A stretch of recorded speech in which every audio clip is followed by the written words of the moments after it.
investor of Bodyshot Performance. Welcome to this week's blog. We're going to talk to you today about 7 ways that you can thrive but not just survive in January. So it's obviously a time of year where you've got goals, you've got resolutions. By this point in the month, we're getting towards the end and perhaps those have started to slip. So really what I've tried to focus on this January is helping you out with goal setting, helping you understand how you can make your resolutions last, but also trying to embed some deeper habits as well so that you can make those resolutions last all year, really hit those goals and set yourself up well.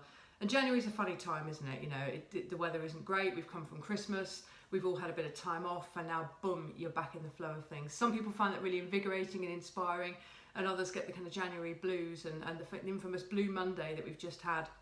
But hopefully these tips will help. And the first one is about connecting with what's important to you.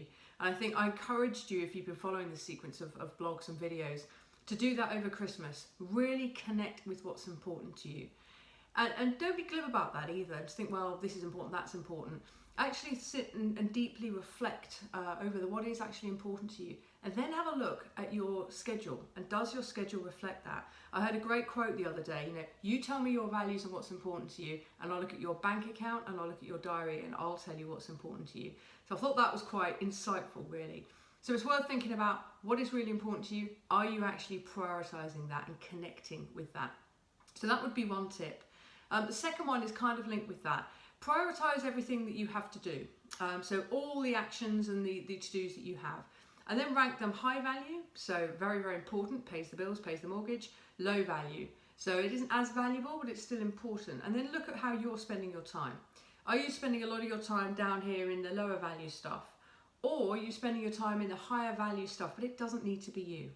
So for example, it's very important to me, as the co-founder of this business, that we remember client birthdays for people that we interact with on a face-to-face basis, and more broadly than that. But it doesn't need to be me that remembers and me that sends the e-card. So that's a good example. A lot of times we find that people are spending their times in the low value or in activities that don't need to be done by them. That will free up a lot of time to connect with the things that are important to you. And linked closely to that is number 3, which is outsource. It costs just a few pounds now to have shirts washed and pressed. You've got apps for just about anything where someone will come around very, very cheaply. The whole culture that we're in now with things like Uber and other kind of disruptive suppliers means it's very cheap and cost effective to outsource things from a business and a personal perspective. So do that. It's all about freeing up more time so that you can really optimize what you're getting done in life. And again, related is number 4, which is about saying no. Get comfortable saying no to more things.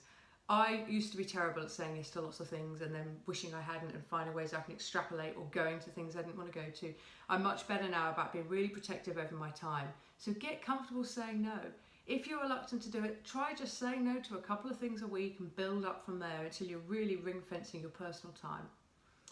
And just in terms of your physiology, my tip number 5 would be breath work. Get a daily practice in for just sitting, even if it's just a minute or 2, and breathing. Super important for changing your physiology, changing how you feel, literally within yourself and about how you feel about everything that you've got on. Particularly during stressful times, this is a very, very powerful tip.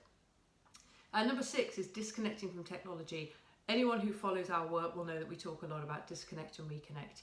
Getting away from technology, finding other ways to get a dopamine hit instead of the bing of a message, and just giving some separation from that is going to be very, very important if you're going to survive, or rather thrive, and achieve the goals that you've got.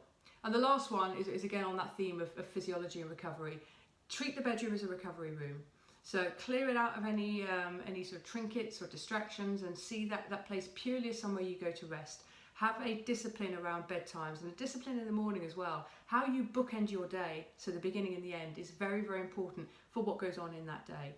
So you can check out more on these kind of topics by going into our blog archive. So that's www.bodyshotperformance.com, and then click on resources.